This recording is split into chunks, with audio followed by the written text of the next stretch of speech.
Amazing. So I have with me today Jake Julius.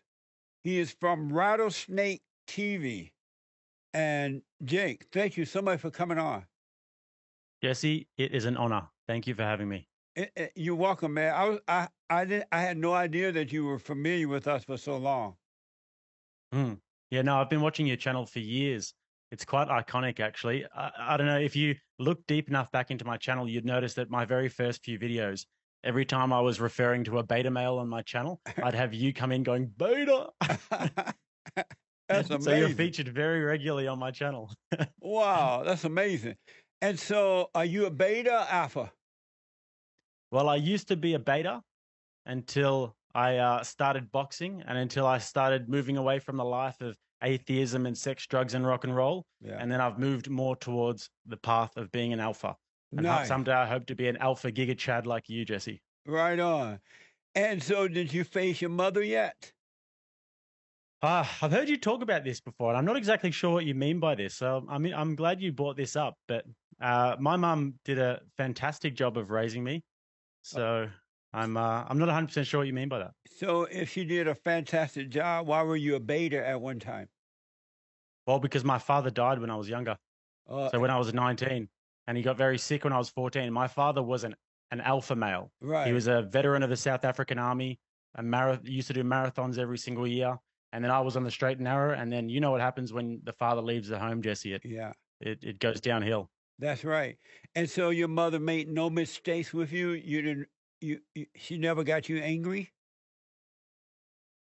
Um, there were probably times when that happened, but I think I would have made her a lot more angry than she made me. That's for And, sure. and why is that? Well, because I was a rotten teenager at times. I think that when you're a teenage boy, Jesse, when you're 14 and something like that, earth shattering like that happens to you, you start to lash out and you lash out at the people closest to you. And I was lashing out at school. I got kicked out of three different high schools, went to four different high schools, got in trouble with the law, was doing all kinds of bad stuff. So Nice. And so, yeah, how do you think you became angry and it came out when you was in your team? Where did the anger come from? definitely the lack of a male role model, the lack of a father figure. And so, Absolutely, no doubt about it. as a result of not having that father figure there, did your mother impose her will on you in any way? Oh yeah, And, yeah, for and what? sure. Give me an example. Well, somebody had to do it. And so I'll give you an example. The second time I got kicked out of a school, it was pretty much I was on my last legs. And then my mum imposed her will on me by telling me that I had to go to boarding school. So she sent me to boarding school. And that was what started to turn my life around a little bit when I was away from all the bad influences and all of the bad parts of town. And then I went to the country boarding school and I learned a little bit more structure, a little bit more focus. And there was many times when I wanted to leave and it wasn't what I wanted to do. I went there kicking and screaming, but it ended up being like a lifesaver for me. Nice. Well, what you don't realize, I don't want to force you to see it, but the anger that you had and the acting out came from your mother. You didn't just wake up one day and decide that you were to act out. You were acting like her, but you just don't realize. You didn't realize at the time. But get to see those little things she irritates you about. She tried to make you do it her way, or she wants you to be a certain way, and that's what brought on the anger. And then you when you started acting out, you were acting like her, not yourself. I would say that you are in a way correct, but the way that I would push back is in the sense that the reason why I was so angry was probably because I was going through something that was very unfamiliar to me. So it was when you see your parent very sick as a young child, and you lose your hero, you lose your father, your role model. It's it's it's something you don't quite understand. So in nowadays, I might be able to process it a little bit better, Right. and I might be able to move through it with a little bit more couth. But back then, I was just getting angry. I was getting in fights. I was getting myself in trouble. So if I had my father figure there, who was obviously a South African army vet, who would have just beaten the shit out of me if I even if I tried any of that. So Amazing. as soon as I lost the beatings, Jesse, it was all downhill from there. Right on. Well, smoke on it. Let me ask. So where so where are you right now? I'm in Italy. I'm in Sicily, in the south of Italy. Really? But you grew up, you were born and you were raised in South Africa? No, my dad's South African. My mum is Italian Australian, and she moved to. They met in London when she was like 21 and he was 23. And long story, they moved to Australia, back to where my mum's originally from, and then they had us. Popped out 3 boys. Real men make boys first. That's amazing. That's it. That's it. Exactly right. So your channel, Rattlesnake TV, what is it hmm about primarily? I would say primarily it's about breaking down debates. And what I like to do with the channel is break down various different debates from different aspects and different corners of the cultural discussion and pick away at different ideas through each debate. So each time there's a debate, I'll try and find a narrative and I'll try and find a structure to the debate. And I'll try and put together my own narrative where I can maybe keep people, as I say, armed and dangerous in terms of fighting back against some of the pervasive cultural ideas that are people I think are not courageous enough and not knowledgeable enough to fight back against in their own life. Yeah. I gotta ask. So I don't want to assume it. Assume, but your hmm father, is he white or black? Was he white or black? White, And your mother? white, Oh, okay. Because you kind of look like you mixed with something. Italian. Oh, I Yeah, see. yeah. Amazing. So that's it. I've got their strong Italian looks. So Nice. Um, I saw this video that you did with Jordan Peterson, and he hmm, was debating Michael Eric Dyson, the black guy. yes, yes. And I thought that Jordan Peterson served Michael Eric Dyson on a platter. I thought he Hmm, handled Dyson in a perfect way, in the way I've yes. never seen anyone handle such a phony person like Michael Dyson. I've never seen a white man deal with him in that way, or anyone really. Hmm. That was one of my first videos, like one of my first 10 videos or so, I think, from memory. But yeah, the way I see that one is it's just simple. Michael Eric Dyson is a charlatan. He's a snake oil salesman, and what he does is he takes very, very simple ideas and he tries to complicate them as much as possible. Yeah, And this is something you see a lot these days with leftists. They're not intelligent enough to take complicated ideas and simplify them and make them palatable for everybody. So then they'll take the simple ideas and make them complicated. And then yeah, Jordan Peterson actually gets a lot of pushback from people like that because they say, "Oh, he's not a real academic. He's so simple. He just says clean your room." But they don't see the genius in that he's taken a complicated idea and made it simple. And then yes. they'll see Michael Eric Dyson will use as many big words as he possibly can that he doesn't need to. And that's the way I see that. I I've debated Dyson before a couple of times, maybe 3 or 4 times, and I've said that this guy he's saying a lot of words, so-called big words, really fast, hmm and then he'll throw in some emotional, stupid stuff. And if you're not paying attention to what he's saying, because he says nothing, you will hmm react to the racism or whatever he says without realizing he said nothing, but he got you hmm emotional about throwing in stupid stuff like that. Well, it's a word salad. What he does is he just puts in lots of different words into the salad, and then he says something really emotional like racism, or Yeah, he says narcissism, or something that makes people emotional. But the most sinister part in my mind about using all those big words is that the regular person who just tunes into that and watches that will think, "Oh, this guy's using all these big words. He must be smart. He right. must know what he's talking about." Yeah. But he doesn't. He's not. He's not. Like you said, he's not saying anything. Whereas No, Jordan Peterson in that debate is saying very profound things, but in a way that you can kind of understand and interpret. you have to be dumb to speak that fast. It doesn't make sense to speak that fast anyway. It's definitely a Yeah. cover up. Um, the other white guy that was with Peterson, who was he? Stephen Fry. Oh yeah, Yeah. So he's a British intellectual. He's generally a leftist. I think he's like the atheist leftist type of thing. So I have my disagreement points with Stephen Fry, but I mean, in general, he's a brilliant man and he's extremely sophisticated. He always carries himself gracefully in debates, and he's got some great books. Mythos, funny enough, from an atheist writing a book about Greek mythology, right. it's a beautiful book. Um, but yeah, no, I'm a big fan. Yeah, he dealt with Michael as well. He wasn't afraid to speak up. That's for sure. Yeah, yeah. I think at one point he called him a snake oil salesman and like a pulpit, like pulpit snake oil salesman or Yeah, something like that. yeah. It was really good. It was an amazing debate. I really liked it, and it was unusual for me because I don't see white men using or are courageous enough to speak up and deal with black men or women in the matter that those two guys dealt with Dyson. Yeah, well, I think that for the most part these days, you'll get white people who are basically not commenting at all on issues where Yeah, there's a black person even involved, yeah. because they think that they've basically taken the pill and they've swallowed it, where they think that, oh, I better not talk about this because my lived experience. I mean, as if there's any what's the opposite of lived experience? Yeah. I don't know, but they think that they're because of their lived life experience that they're not black, so they can't talk about it. So it's one of those things that I could go all day about. But yeah, And so, are are you afraid to speak up about the blacks? no, no, I'm not afraid to speak up about blacks. I'm not afraid to speak up about Asians. I'm not afraid to speak up about anybody. I'm not afraid to speak up about abortion because I'm not a woman. I think that if there's any ideas that come down, if there's any epistemology that we need to discuss that's important in society, everybody should have a say. And whoever's opinion or whoever's point of view and perspective is the best will win at the end of the day if we have the debate. If we don't have the debate, Yeah. then it's the person who has the most power is going to win. And so, what's wrong with the blacks?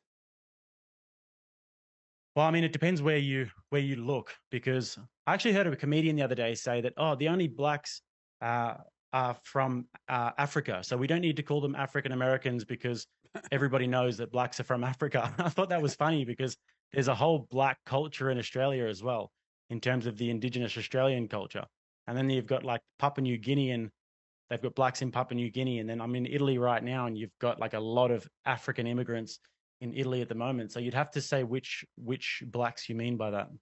So let's deal with the one where you are, the ones in your country where you are now, Italy.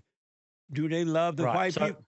I'm sorry. no, They no. don't. Well, I mean, in terms of it's hard to say about do they love the white people, because the thing is with the indigenous people where I live is that they were a Paleolithic hunter-gatherer society until before Australia was colonized. So or until they arrived on the shores of Australia, they basically used to hunt and gather. They hadn't invented the wheel yet. So like this was a culture that was very much uh, they basically just lived off the land. So it's very different to any other culture in the world. So the assimilation process for the Indigenous Australians is one that will probably take 1,000 years. And we're at a stage right now where a lot of these communities, and Australia is a very big place as well, Jesse. So a lot of these communities are literally 1,000 kilometers away from anything else. And they have big problems with drugs, alcohol, abuse, sexual abuse of children. They have big problems. Yeah, like I said, domestic abuse, and it's not good. But it's only a minority of the population. Most of the indigenous population of Australia live in the more urban places. So Oh, so it's one of those very those are the blacks that live out in the woods and they have tents and huts and things like that. not really. They have like little communities, so it's more in the desert. Oh, Australia has a huge desert oh, in the middle of it called the Simpson Desert, and you've got the Bruce Highway, which runs right through the middle of Australia. And then up towards the north, you have a lot of indigenous communities where, like, they'll basically have these little townships where it's a little community of just houses and maybe a few medical centers here and there, but it's almost impossible to get proper medical treatment or proper policing or anything there.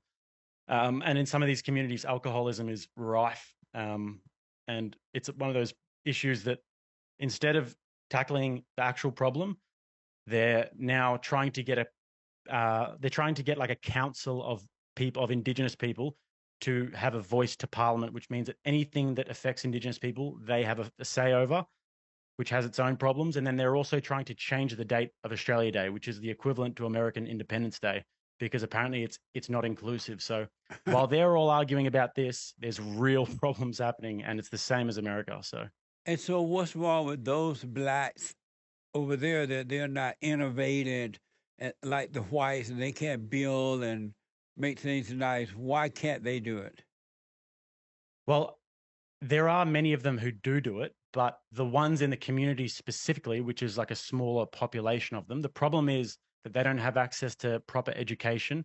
And also they've got deeply different cultural customs. Like, for example, they have a coming of age ceremony in those communities where they will have to go what's called walkabouts, which means that they'll go walking about in the desert for weeks and weeks and weeks, living with an elder, and then they'll come back. And one of the problems is that it's shameful for them to associate with other boys who aren't initiated into adulthood.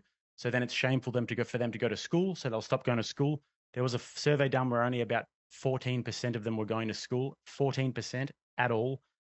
Big problems with, like I said, in those smaller subsets of the population: sexual abuse, domestic abuse, alcoholism, and this is not something that any of the politicians have the balls to talk about. So the And, conversation doesn't get had. and do they have Black Lives Matter people living in their area? No, they wouldn't know what that is. These are very remote. Like, if you went to those issues, if you went into those cultures and you asked them what Black Lives Matter is, they wouldn't know what the hell you're talking about. Really? Do they It's speak the ones English? whose grandma's grandma was black. They're the ones who worry about Black Lives Matter. Oh, do they speak Yeah. English? Yes. Yeah, but they've also got their own native languages as well, many different Amazing. ones. And so, do Yeah. you ever go over to South Africa? I've been there once when I was younger, but my dad was a white South African, and he came from England when he was really young. And in South Africa, unfortunately, is not the greatest place for white South Africans Right. anymore. Yeah. So he's still got friends over there, not much family, but a lot of people are trying to get out of there. I'm sure you would have seen that video that was going around on Twitter, like I think last week, I think it was the Black National Party, and they were screaming "Kill the Boer," and the Boer is the white man, kill the farmer. Yeah. So that was, my dad was basically a Boer. Wow. Why don't the white people stand up for themselves over there, especially white men? In South Africa, Yes. I think they do. I think it's a different culture because the farmers are very proud over there. I think that you'd get obviously some of them who don't, but if you're talking about the farmers in particular, many of them just have a gun and they'll just be thinking, this is my home. I've been cultivating this land for generations, and that's why they're not leaving. Otherwise they'd leave. But I mean, it's also difficult to just pack up and go because who are you going to sell your farm to? Yeah. So Amazing. it's a hard situation. And this is what happens when identity politics takes a hold and is enabled. Yeah. What's important to you? What's important to me is creating a life where I can lift up all of the people around me, my family, my extended family, and that's what brings me joy, is making the people around me, allowing their dreams to come true. Are you afraid to deal with women, speak up, and correct them when they're wrong? No, I used to be quite a lot, but not so much nowadays. 99% of the time I won't bother. Maybe not 99%, but most of the time I won't bother because it's very difficult if someone is talking from a place of emotion. If they're not your girlfriend, if they're not your mother, if they're not someone who you care about and you want to help, then I won't say anything. I'll just say, okay, that's fine. So when you date, do you tell the girl how the cow ate the cabbage, your girlfriend, or do you go along with her because you're afraid to speak up to her? There was a time when I'll give you examples of both. There was a time when I just let the cow eat whatever they wanted, and it went bad for me. I had a girlfriend who was, at the time when I met her, she was a graduate doing really well for herself. She was working in the bar that we were near where we were living, and she was, a beautiful, fantastic young girl, traditional father, all of that. And then I didn't tell the cow how to eat the cabbage, and she started walking all over me, and then she'd test me a little bit more.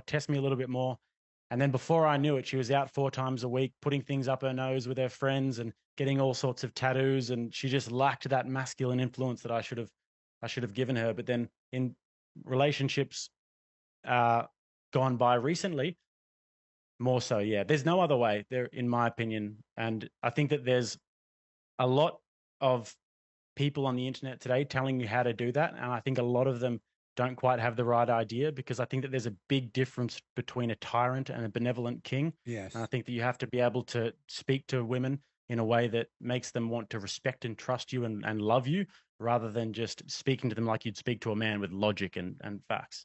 And so, what made you afraid of them at first to tell them how to cow? Why were you like that? Well, I think that we live in a very hyper feminized society. And I think that we've been told from a very young age. We watch The Notebook and we watch basically all the cartoons growing up, the Simpsons and the Family Guy. And these dads are all just fat alcoholic dads whose wives, happy wife, happy life. And the wives are always the boss and they just sit on the couch and drink the beer and do what they're told. And that's basically the message that gets pumped into you. And we don't have Die Hard anymore. We don't have Hercules. We don't have any of these male role models. And we can go into this if you'd like, Jesse, but I think that men are looking for male role models in very different places nowadays. But Yeah, what made me afraid was not necessarily that I was afraid. It's just that I thought that that's how things went. I thought that that's how it goes. really. And so, Yes. when your father was well enough to deal with your mother, did he tell her how the cow ate the cabbage, or was he a beta with her? No, he told her how the cow ate the cabbage. Right. Yeah.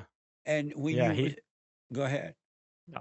I was just going to say, yeah, he was quite a strong and dominant masculine figure. And so, why didn't you learn from him how to deal with women? And you saw him do. Why wasn't that your first example?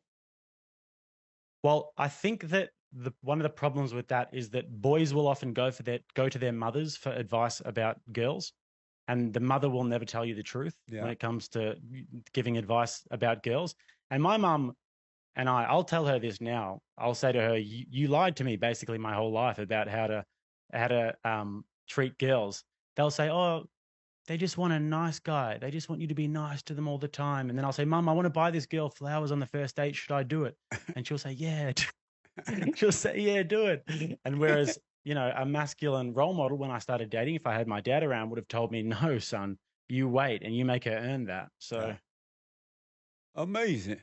Um, so what would your advice be to especially millennial guys who are very weak and dealing with women and dealing like what would be your advice for them? start combat sports as tomorrow.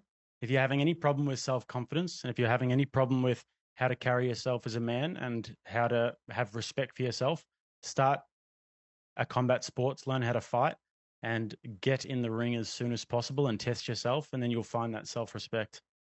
But how would that help you deal with women? They're afraid of women. Yeah, that's a good point. That's a good point. Well, I'd say that that's a good thing in terms of having self-respect, but in terms of dealing with women, I mean, one side of me wants to say you have to have experience with women, so you have to do plenty of dating and you have to, be able to refine your skills with women. But another part of me would probably just say read good literature, read the Bible, read some stories from Proverbs. I'm not too sure, Jesse. Because most of them, a lot of them have read the Bible. They come from Christian family, but they still have Mm. fear. They still can't deal with the woman. Do you think that if they were to forgive their mothers and overcome her nature, that then they can deal with all women because now they can deal with mama? Because most Mm. guys are afraid to be honest and correct their mothers. And because of that, they end up with the same spirit in every woman they meet, and they become the boy and she become the mama. Do you think it's possible to start with dealing with mama first? I think that if you're somebody who has a conversation that they need to be having with their mother, and if there's something that's underlying there where you feel like there's a serious conversation that needs to be had with your mother, and that you have some, as we'd call it in Australia, mummy issues. I don't know if you guys call it that over here. Then, then for sure. Um, but it really is a tough one, Jesse, because half of me wants to sit back and watch these days because um, and because I almost find it very, very difficult. I'd say, honestly, my best advice would be to listen to guys like Jordan Peterson, because I think that Jordan Peterson has a very, very strong perspective on how a young man is to carry himself through life. I'd say avoid the more degenerate people on the internet, the ones that will tell you to be forceful with women, and Yeah. absolutely avoid the blue pill beta males who will tell you to just, be nice and that girls just want passion and all of that crap. I'd say that somebody who has a hard line but at the same time understands how to be a good human being is probably the way to go. Have you noticed that women hate nice men because niceness is weakness? 100%. Uh, Yes. Yes. have They you, they don't they don't I don't even think that they know it though. I think that it's just so deeply ingrained that when a man is too nice, and I think that a lot of them genuinely don't know that because them and their girlfriends will tell themselves, "Oh yeah, we just wanted like a nice guy and whatever." But then when they actually get a nice guy, something inside them will be repulsed by that guy, yeah, and yeah. he will be left there saying, I've done everything I was meant to do. I did everything I saw in the movies and the TV shows and the chick flicks, and she's off with the alpha male." Yeah. Have Tell you me this, Jesse. I'm curious because do you think that because when you say alpha male on the internet, I think there's a certain description of what an alpha male has to be, and I'm really interested to know your perspective because you asked me how I think that that I would advise a young man. If you are a man of God and if you believe in the teachings of the Bible, how does one prepare himself for that without playing the fields and without being a degenerate? That's a good question. But before I answer that, I want to ask, do you have fear? Oh, that's a good question. Yeah, no, I would say that I do have fear. And Yes. where did your fear come from? The fear inside, not practical fear. You protect yourself in a physical way, but inner fear. Where did that fear Mm. come from? I think it comes from a fear of loss. And I think it comes from when I was younger, having the rug pulled from underneath my feet with my father and him passing away.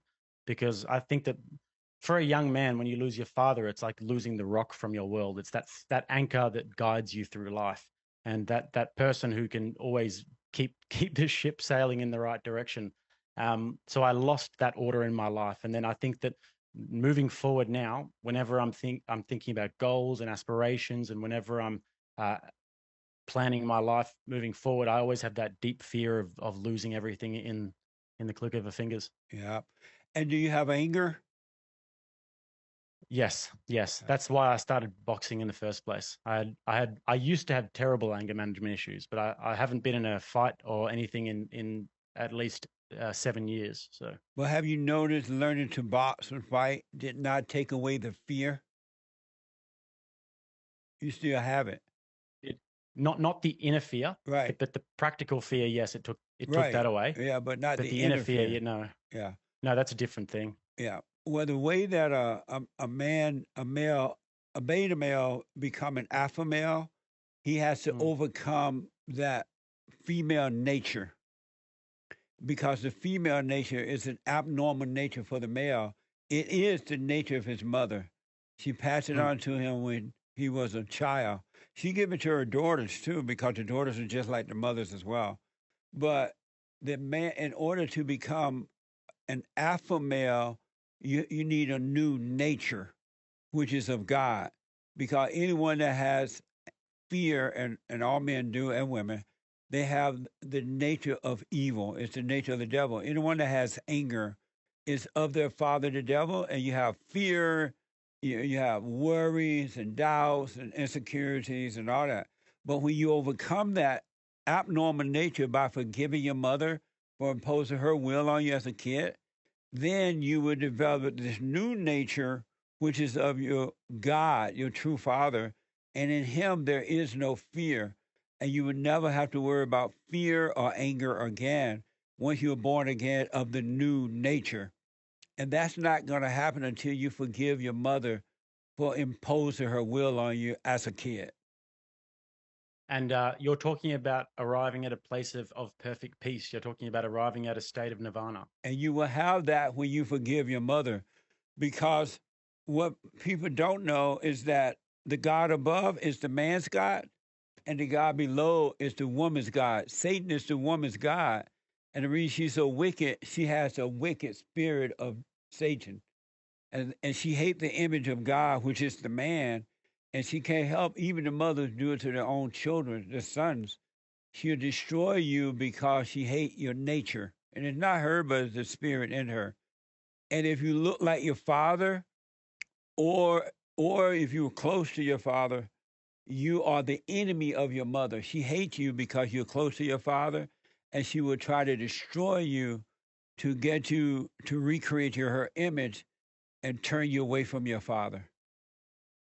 I understand what you're saying from the biblical perspective, Jesse. But at the same time, if I was to forgive my mother, I'd have to first make sure she forgives me because Why? as a child and as a teenager, I did plenty of wicked things, and I think that my mother had to go through a time when she lost her husband and she lost the rock in her life as well, and her earth was also shattered beneath her feet. So if it weren't for her, I would be either dead or in prison right now. So I think that first I'll say thank you, and then we can have a discussion about forgiveness. You would say thank you to her for keeping you out of jail or keeping you from being dead?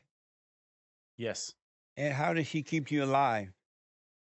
Well, do you think that a child needs their parent, Jesse? Yes, they do. But they don't owe And do their you think parents that it's anything. just the one parent that they need? You not think that they need their mother as well? They need their father and the mother. Okay. And what happens if their father's taken away? What's the mother meant to do? If she didn't resent the father, she had perfect love, she would pass that love on to the child because it would be of God. But if she resented the father, she didn't have perfect love, she had anger, she would pass on anger, and that would set the child up to be miserable in life. So do you think that the fact that I'm angry, that the only reason that I would have anger or the fact that I wouldn't have perfect peace is because of the influence of my mother? You don't think it was because of the life experiences that maybe synthesized my teenage years? No, those things would have affected your life if you overreacted to them and by being angry. And the reason you overreacted to them is because you were already angry. And so when you were growing up, you had to deal with the issues, situations in life. You dealt with it in anger instead of with perfect love. And it just added to what was already there. But you already Do you had think the that yeah, anger. do you think that there's a situation um, where a growing boy, a teenager, a testosterone fueled, red blooded young man would not react with anger? If he had his father's love, perfect love, he would never react with anger. What about if he didn't? He would react with anger because he would have the false love of his mother. So you think that it's inevitable that he acts with anger if he doesn't have his father? 100%. Every So then human why is it being, the mother's fault? I'm sorry, So then why is it his mother's fault if it's inevitable? because well, it's not her fault. It's her fault in that as an adult, she didn't forgive her mother, and so that she could not do the same thing to her children that her mother did Mm, to her. As an adult, we are responsible. It's our parents' fault that we fall into a fallen state, but it's mm. our own fault as adult that we don't overcome it because we have to take responsibility and overcome it. And most adults don't do that. And so And it's not, I do see what you're saying, Jesse. And like I can actually understand what you're saying, but I think that the only thing that is I have a very deep, strong loyalty towards my mother because I know how much she suffered during that time. And when I look back at that, I don't feel any resentment towards her. I can only feel gratitude. So I guess that's yeah. how I Well, feel I about don't it. want to force you to see it. Just stay in your hell and suffer until you're ready to see it. Okay. Okay. Okay. I'll think about that. Yeah, because if I force you to see it, it won't work for you because we need to see it for ourselves, not just because someone said it, right? Because if you Mm. don't see where this anger came from and it was passed down to you from her, then you're going to apologize. It won't work because you're just doing it because someone said it, not because you see Mm. it for yourself. But once you see it and then you go and forgive her, I'm sorry for resenting you, everything will change and the spirit of Ah. anger will be taken away from you and you'll be a So free when you man. forgive your mother, you apologize for resenting her. Yes. Forgiveness Well, is that's the very interesting because that's where mine and your thought overlaps there. what do you mean by that? Well, because I said that I would apologize, and my apologies would come from the fact that I was suffering at that time, and then I resented her for that because you resent who's closest to you. So I think that mine and your theory kind of overlaps there. Well, apology is when you resent someone, when you're angry at them and you're judging them because anyone that has anger is judging. And anyone Mm, that's judged is playing God. And but when you realize your mother did the best she could, she couldn't help herself. She did the best she could. Then you realize as an adult, hey, she did the best she could. She couldn't help herself. I'm wrong for resenting her. And so you Well, I think that apologize. that makes more sense. That makes a lot more sense to me, because That's I think that anybody can look back at anything in their life, and particularly in this regard, nobody's perfect, and people go through things in their life, yeah, and that we do have resentment towards different people through different parts of our life, and if you can look back and say, "I'm sorry for resenting you. You did the best you can at the time," then I think that yes. that's a much more. But I think that I just got a bit tangled with the linguistics there. Oh, I see. Most people think forgiveness is just saying, oh, I'm sorry. But Mm. forgiveness is admitting that you're wrong for resenting. Ah, okay. Because, Interesting. I'm not a very religious man. I haven't really explored these ideas. yeah, but that's what forgiveness It's not just saying, oh, I'm sorry. It's admitting Mm. that I'm wrong for resenting you. I realize you can help yourself. Are you a Christian?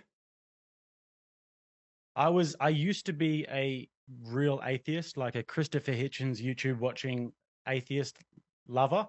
But as I started to move through my life, and as I started to go from apolitical to a little bit more political and a little bit more aware of the cultural surroundings, I started to see evil around me that gave me a visceral reaction that I thought that I would have to go and explore. And then, I think you go deeper and deeper into that until you realize that there has to be a counter to the evil. There has to be an opposite force, and the opposite force has to be God. But I think the problem that I'm having with it, Jesse, and this is why I like to speak to religious people like yourself or Christians like yourself, is that I would feel like a liar if I said that I was a Christian, even though I have researched the story of Jesus and I'm very interested in the story of the Bible. I do think that there is a God. But if I was to sit here and call myself a Christian, I would feel like an imposter, if that makes sense to you. And why is that? Well, because first of all, I haven't lived the life of a Christian, and second of all, as somebody who used to be a devout atheist and somebody who is actively seeking some sort of spirituality and somebody who is deeply interested in it, that sense that I have inside me that it's something that I'm looking for makes me feel as though if I was to say that I'd found it, it would be just because I was looking for it rather than it actually happening to me. And I think that Christianity maybe is something that happens to you rather than something that you go and look for in a shop. Absolutely. So, what is a Christ? You said you haven't lived a Christian life. What is the Christian life? I think that a Christian life is, first of all, a life where you profess that you believe and that you genuinely believe in God and that you believe that Jesus was the Son of God and that you I guess you live the life and you really genuinely truly believe it in your heart and you go to church and you don't do sex, drugs, and rock and roll and all of those fun things. And that's not the life I've lived, and far from it. And where did you get that false idea about that's a Christian life? Where did you get that from? Interesting that you think it's a false idea. Well, I mean, I guess that the a Christian life, when I think about it, is firstly, like I said, a life where you truly believe that. So, the Christians that I've spoken to, I went to a Catholic school, and the Christian people that I know tend to truly, genuinely believe, and it's a big part of their life. But they're not living a Christian life, though. What makes you say that? Look how mean and nasty and insecure and angry they are.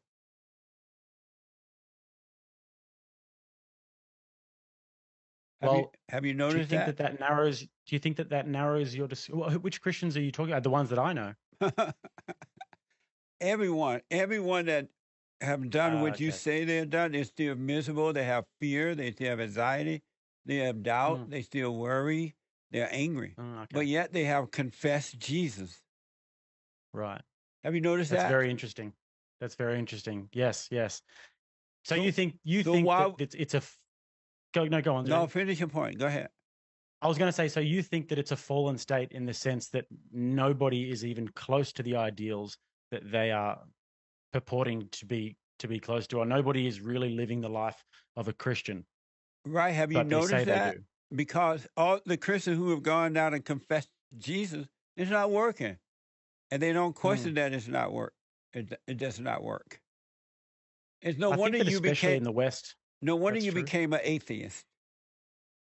Oh, I mean, it's no wonder that I became an atheist because, especially growing up in Australia, it's a very liberal culture. And I think that once you let a little bit of water through, once the cracks start to emerge with liberality and this untethered sort of liberality that we have in the West, the dam is eventually going to break. And we're seeing that in our culture at the moment, especially in Australia. You grow up, and by the time you're like 14 or 15, porn is normal, and then having sex is normal, and all of the other sort of degenerate behaviors and taking drugs and this sort of stuff was all just sort of normal to me growing up.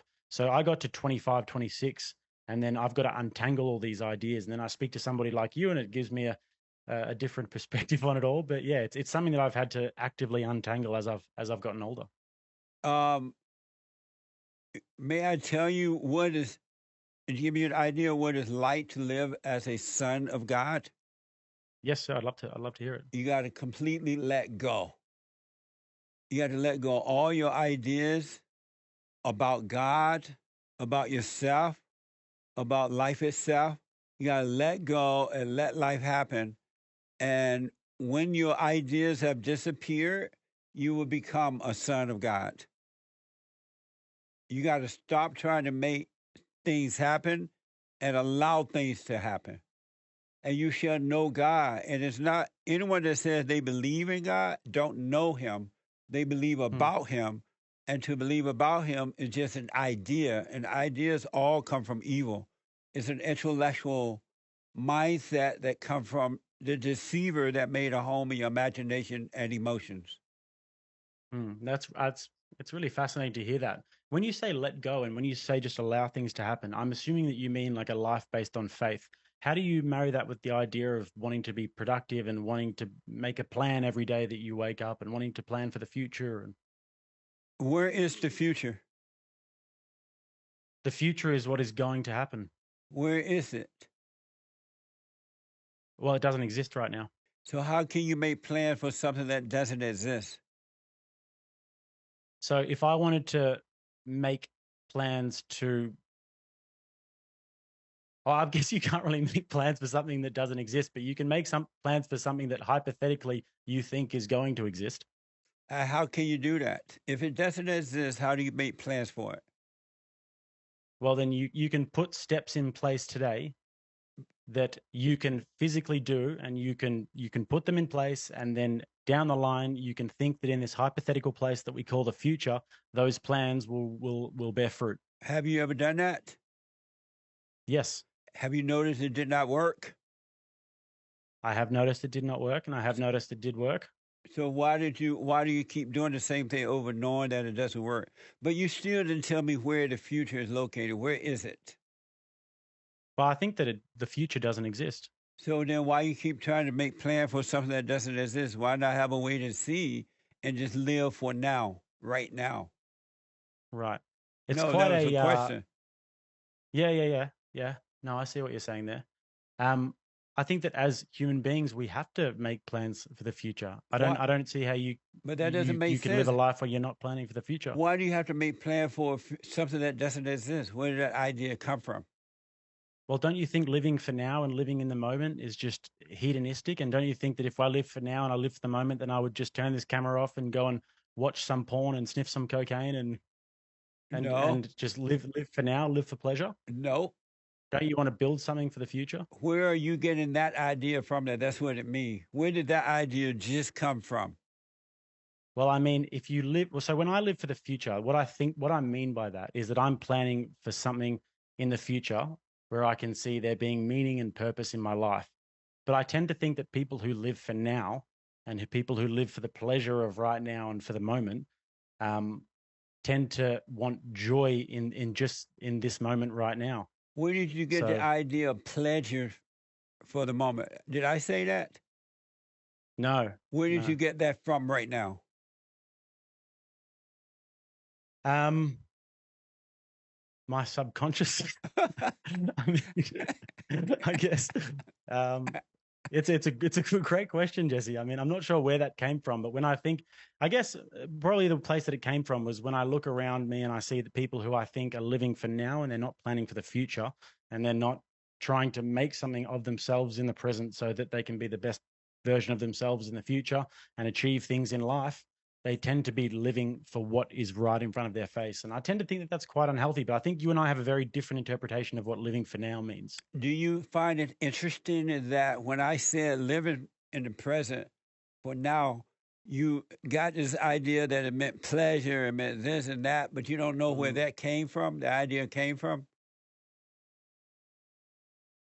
That is very interesting. Yeah, I'd be very interested to know your perspective on it. You're listening to the imagination, which is of your father, the devil. He gave you that. It sounded like you, and you believed it to be you, and you said it, but that's not what I meant. That's not reality at all. But you listen to thoughts which are not your own. But in the practical world, don't you think that there are many, many, many, many examples of people who would be living for right now, who would be seeking lives of pleasure? So I'm not really talking about what it's the philosophical like essence of what it's meant to mean. What I'm looking at is in terms of people, and I think that there are many of them these days who do tend to go down that path. Don't you see many examples of that? Why did you listen to thoughts right now which are not your own, and you had no idea where they came from or why you were thinking that way? Well, I mean, Why did you repeat what the thought said to you now without being aware that that's what you were doing? well, they are my thoughts because they're actually thoughts that have become from my own experiences where I've observed things in the world. So you created that thought?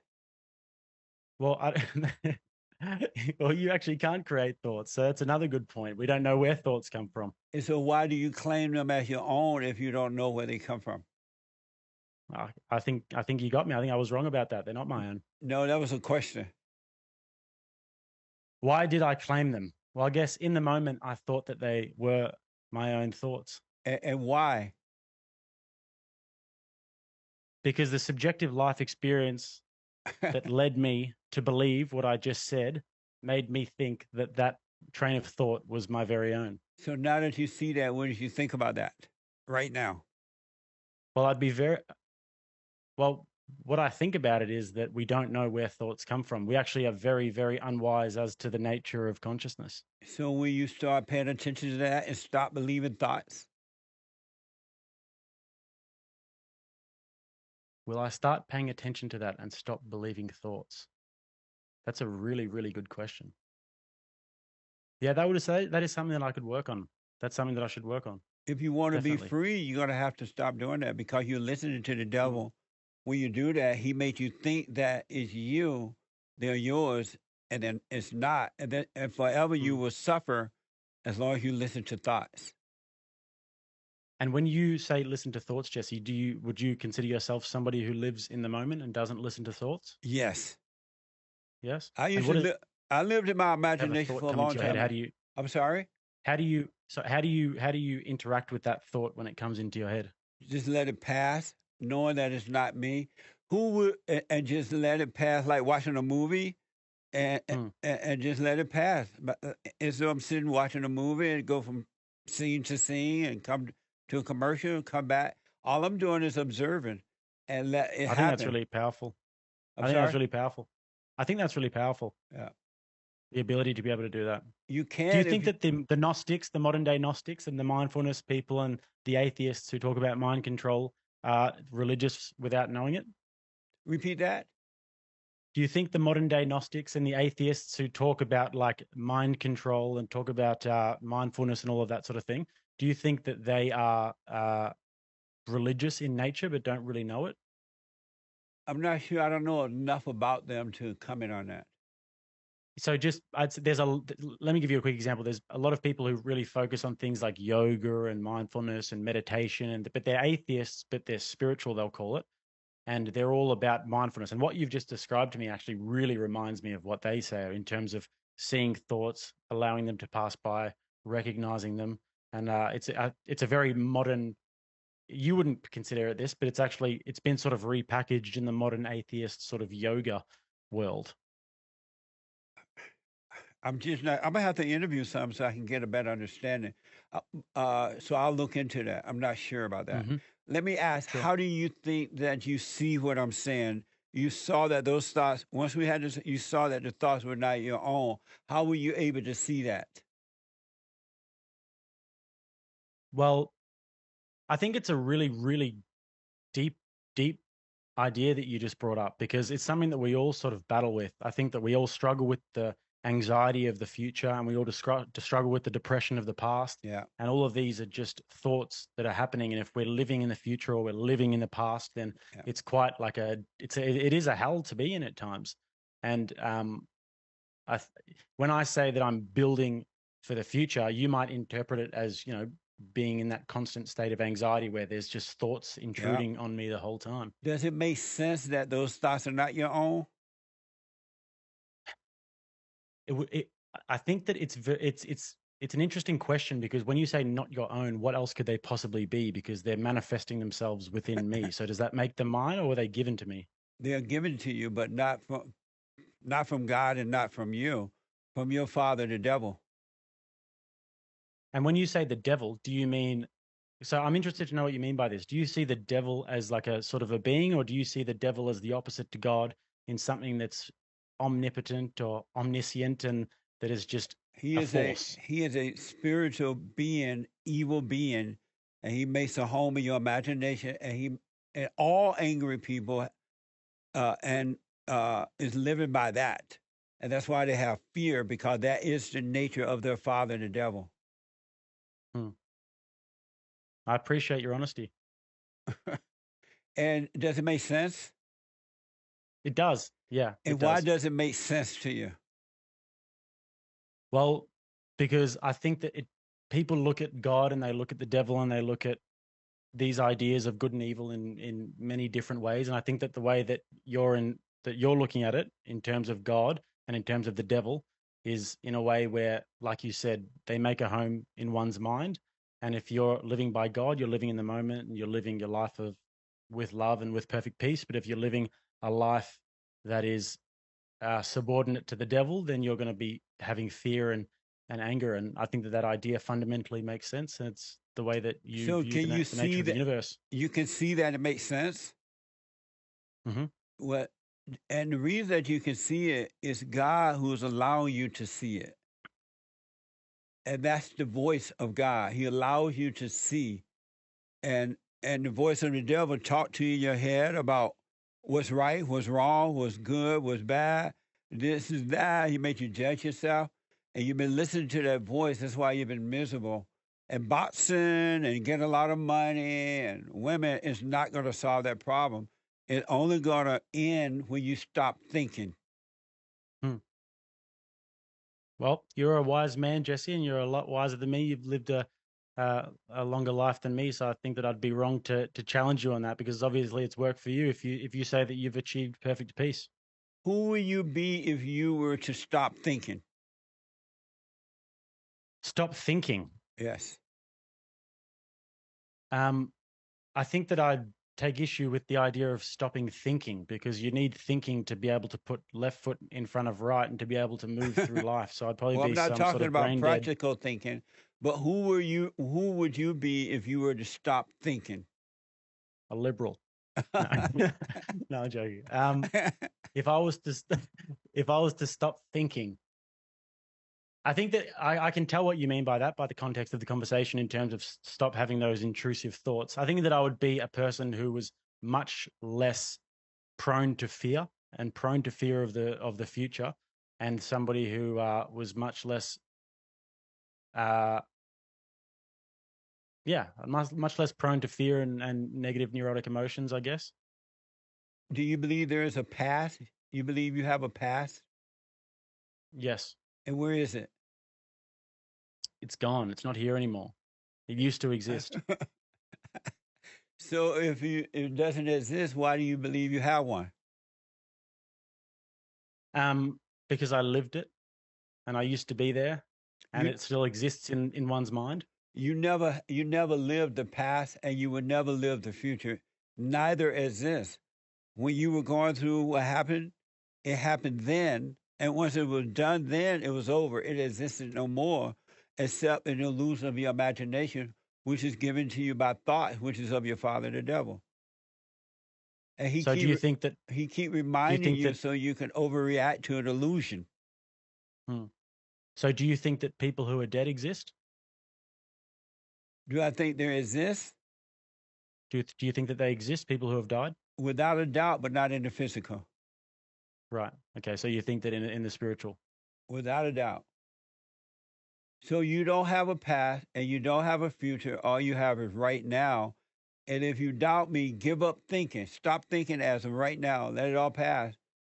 But you're not going to be able to stop until you forgive your mother. So, because that is a woman's mindset. Women live in their imagination, and everything they do is based on what they think and what they feel, which is all an illusion. Is of their God, the devil. And so men Well, there have was. their mother's mindset. Mm. When you say stop thinking, though, Jesse, do you mean stop pondering deep ideas? Do you mean stop reading books, stop studying philosophy? Don't study to remember. When you read, don't read to remember. Read it, put it away, and you can see the depths of it. It will be shown to you. But if you try to ponder it and try to figure out, it's never going to be real. How do human beings make progress in terms of science and in terms of literature and in terms of the arts and in terms of building buildings if we can't study things and remember them? And what do you call progress? I would call progress in terms of science, in terms of Give me an the beautiful example. buildings in the society. The Renaissance was progress. Give me an example. The Renaissance. What? The Renaissance. What do you say? The Renaissance? yes. What is that? It was a time in about 600 years ago when there was massive progress in art and in literature and in architecture, and all of these amazing artists like Michelangelo painted the Sistine Chapel, and I'd Oh, say I that was see. a progress in the human condition. And why do you call that progress? Because people got better at things and beauty was more ever present. People were able to paint things like the Sistine Chapel that was beautiful and create beautiful cathedrals that were symmetrical and that made you have a sort of a spiritual, visceral experience when you look at them. So if that's progress, why is everything so messy now? Nothing, there's no beauty anymore. Do you think that it was more messy during the Renaissance or before the Renaissance? Now, there's no such thing as progress. People are worse off today. Artwork is worse. Uh, and Oh, yeah, I 100% agree with that. Yes. human nature I'd is 100% worse. agree with that. The talent Yep. of humans are worse. But I can tell you, back in those days, those men were closer to what was right in real life because they were not so distracted by their imagination from within, nor by the outer source that came from other people. Right. I believe what you're saying there. And I actually talk about this on my channel a lot. I talk about what I call the uglification of absolutely everything. And Yeah. that people are uglier, buildings are uglier. Yeah. Like but the yet you art is call it worse, the progress. music's worse. But yet you I call actually called the Renaissance progress. And the Oh, Renaissance people were building for God and oh, they were I got you. building Yeah. structures and beautiful things for God. But nowadays, like the art and culture is completely going downhill. So I wouldn't call this progress, but I'd say that you can isolate bits of progress. So here's what I want to recommend because of time, and I got to put you on the hot seat. Sure thing. Is that you got to pay attention to you and know that you're not your thoughts, you're not the feelings. There's no right, there's no wrong, there's no up, there's no down. The people who believe that, they're living in time. They believe the imagination of their father, the devil, and he made them think there's a past and a future. But if you stay present where God is, there will be no time, there will be no past, there will be no future, and life will be amazing. There will be no fear, there will be no doubt, there will be no worries. And you'll be able to let go and let life happen. And there are no words to express how amazing your life would be. Everybody around you would be catching hell, but that would be in their own world, but it wouldn't affect your world because you are your own world. Thank you, Jesse. I appreciate it. That makes sense? It does. But you got to forgive your mother and forgive your father for not protecting you from her. Your mother did the best she could. Her mother screwed her up. Yeah, I mean, you're right about that. Just say, hey, Mom, I'm sorry for, once you see it, I'm sorry for resenting you. I realize you did the best you could. Thank you, Jesse. And I have appreciate no it. expectation. One Amazing. amazing. One quick thing I want to ask before I put you on the hot seat. Yes, sir. You seem to in your channel, you seem to understand how people are affected by words, by language. Have you personally learned anything about that? Because a lot of people are affected by words. Hmm. I think that in terms of some of the words that I like to talk about is in terms of political correctness. That's one word, correct. So everyone thinks it must be correct. In terms of woke, people think that it must be awake. People think of social justice. They like justice. They don't like injustice. So I think that there's a lot of plays on words happening in our society today that are very Yeah. damaging. But also, if you do understand words and literature and you can observe that in the moment, as I'm sure you can, Jesse, then that is a very powerful thing. When you overcome the imagination, you will overcome words, and it will be amazing. Hmm. I know. I see what you're saying there, and words can be very powerful if you don't overcome them. Absolutely. And people can try to destroy you with words, but if you can overcome words, they cannot affect you at all. That's a beautiful thing to say. I think everyone should listen to that. Amazing. So I got to put you on the hot seat, and I Yes, sir. need you to answer these questions as quickly as possible. The hot seat. Do you love white people? Yes. What is a man? An adult human male. Is America the best country on this side of heaven? Yes. Do we need more white babies? Yes.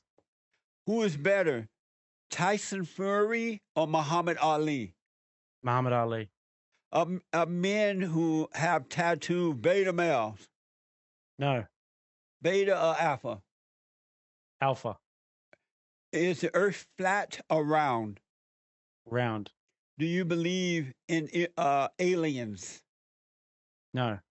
Does a chicken have lips? Yes. Is climate change real? Yes, it's real, but it's not an existential threat, and it's bullshit in that sense. Do educated women make for good wives and mothers? No. Is Satan the woman's God? Yes. Is it okay to call a woman fat? Yes. Did the bear shit in the woods? Yes, sir. Did you have fun? Yes, I had a great time, Jesse. It was a real honor. Amazing. So tell the folks about how they can get in contact with you, your social media, or whatever you want to put out there. So you can find me on YouTube at Rattlesnake TV, and you can find me on Twitter and Instagram at Jake RattleSNK, so Jake Rattlesnake. And you can shoot me an email, Jake at Rattlesnake TV, if you really like to. And that's about it from me. Amazing. Jake, you believe racism exists? It depends what you mean by racism. I think that people have a selection bias, but I don't think that's necessarily a bad thing. Yeah. There's no such thing as racism. It's just a word that the people use to manipulate and divide. No such thing as racism. If you have that conversation, it has to be an open and clean-hearted conversation about the nature of human beings, and it can't be a CNN conversation. That's right. I want to encourage you to do this. Are you familiar with my silent prayer video? No. I want you to go to my YouTube channel, www.silentprayer.video, and I want you to give that a try. Let me know what you think. Yes, sir. We'll have to stay in contact. Yeah, do your little hooping and hollering and praising the Lord. And when you're done hooping and hollering, calm down, be still, and know God. Okay. Let me know what you think about that, all right? I definitely will. All right, man. It's an honor talking to you. Thank you so much for coming on. That was amazing. Did I ask you if you had fun?